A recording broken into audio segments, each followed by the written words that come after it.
Right-hand side, you'll see the skyscrapers in the distance, which is the stock exchange, Canary Wharf.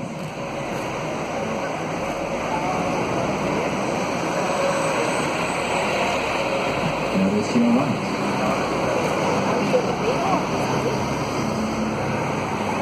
You can just see the dome of St. Paul's to your left, just peeking above the buildings there.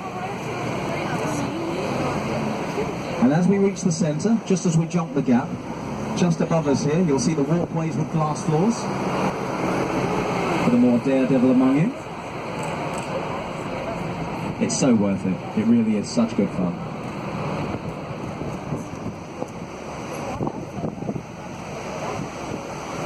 Now, even though Tower Bridge was finished in the year 1894, after 8 years, they still decided to maintain it with a little, almost medieval style of brickwork. I mean, here, as we go under the archway, this is very medieval style.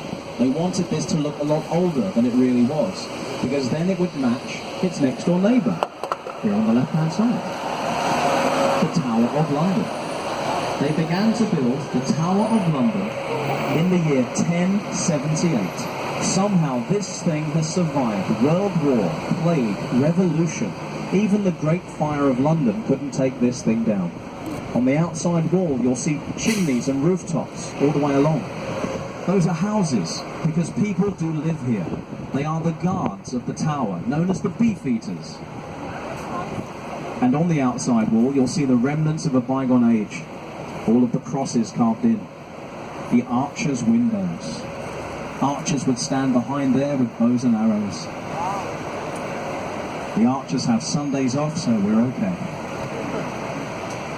You'll see some lights are on inside the tower. They're working late this evening.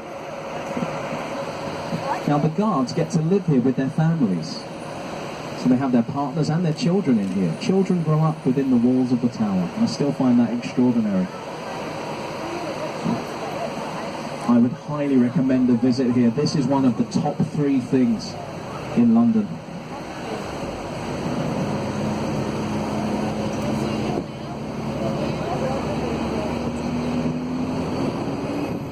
You'll see the green area to your left, all the way around. That used to be the moat. The muddy waters of the Thames used to flow all the way around here. 200 years ago, they drained the moat because it started to smell.